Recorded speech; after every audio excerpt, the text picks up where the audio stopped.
दशमस्कन्धः अथ सप्तसप्ततितमोऽध्यायः 77th chapter from sloka 21. गदायां सन्निवृत्तायां शाल्वस्तु अन्तरधीयत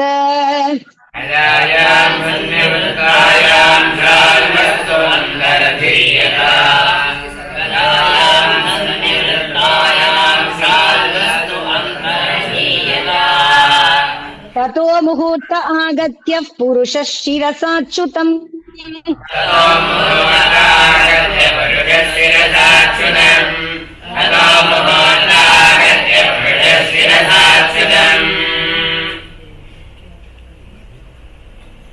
देवक्या प्रहृतोऽस्मीति नत्वा प्रागवचोरुदन्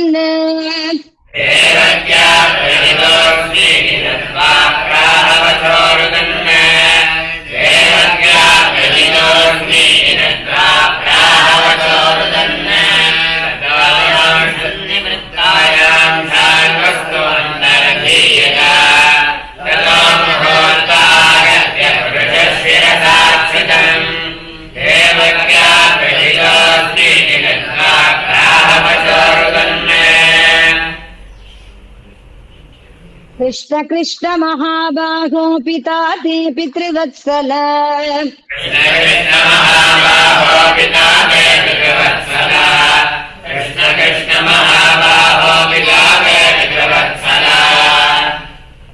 बद्ध्वा पनीतः शाल्वेन सौनिकेन यथा पशुः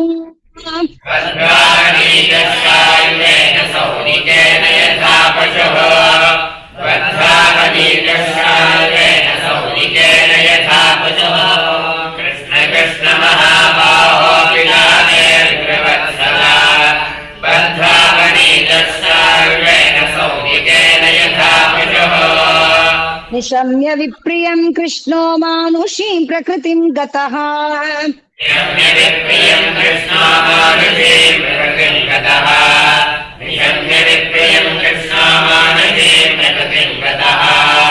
विमनस्को गृणी स्नेहादभाषे प्राकृतो यथा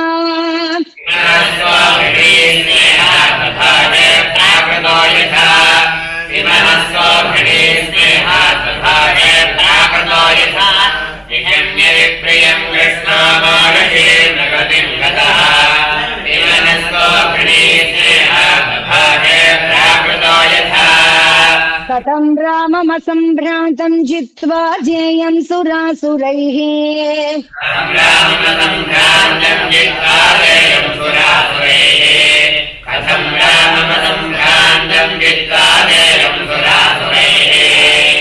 शाल्वेन अल्पीयसा नीतः पिता मे बलवान् विधिः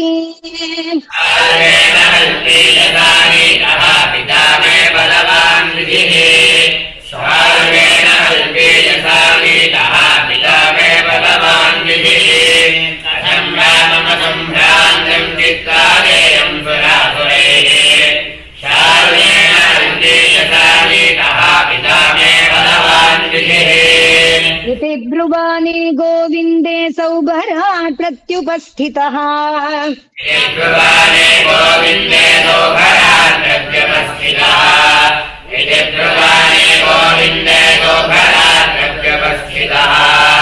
वसुदेवमिव उवाच सः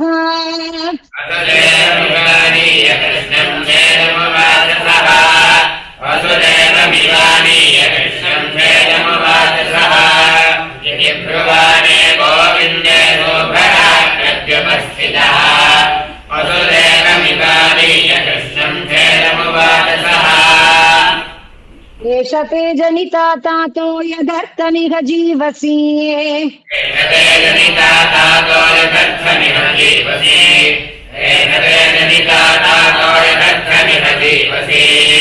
वधिष्ये वीक्षतस्ते अमुन्नीशश्चेत् पाहि बालिश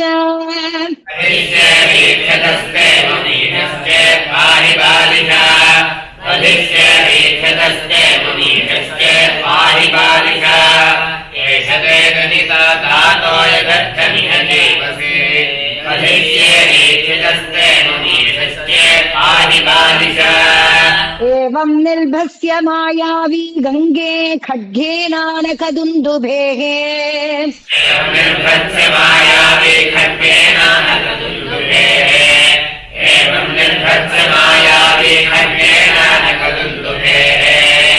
उत्कृत्य शिर आदाय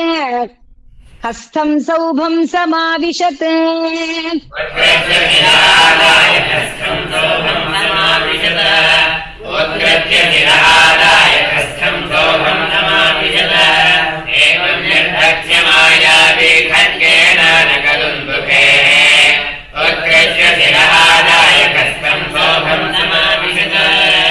ततो मुहूर्तं प्रकृतावुपप्लुतः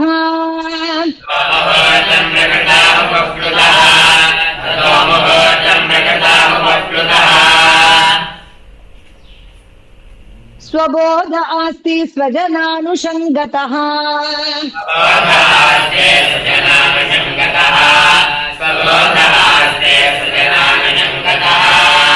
महानुभावः तदबुध्यदासुरीम्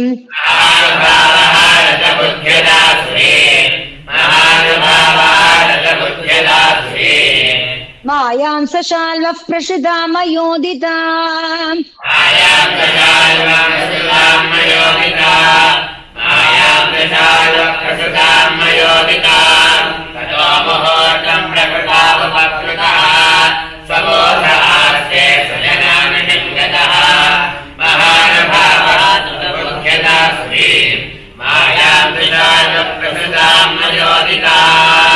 न तत्र दूतं न पितुः कलेवरम्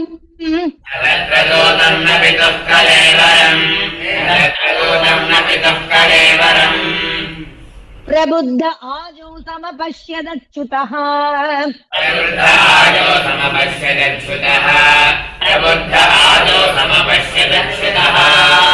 स्वाप्नं यथा चाम्बरचारिणं रिपुम्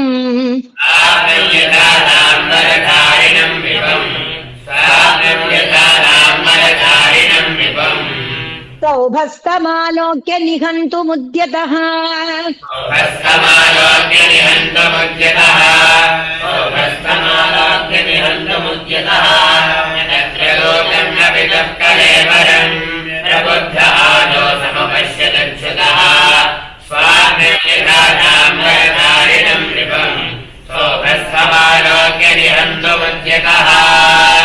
एवं वदन्ति राजर्षे ऋषयः केचनान्विताः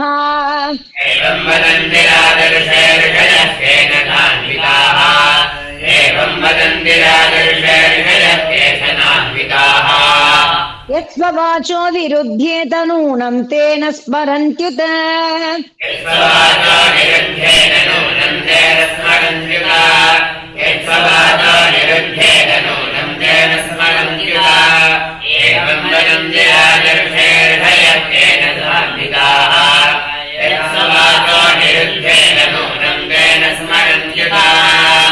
शोकमोहौ स्नेहो वा भयं वा यज्ञसम्भवाः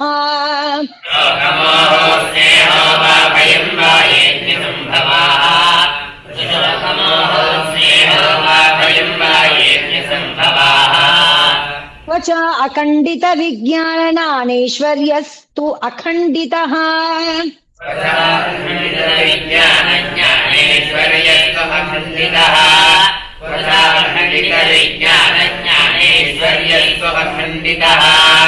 शोकमोहो स्नेहो वा भयं वा यज्ञसम्भवाः खण्डितः यत्पादसेवोर्जितयात्मविद्यया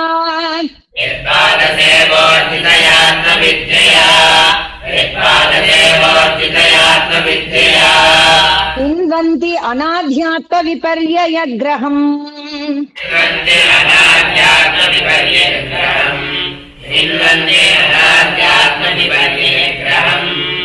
लभन्त आत्मीयमनन्तमैश्वरम्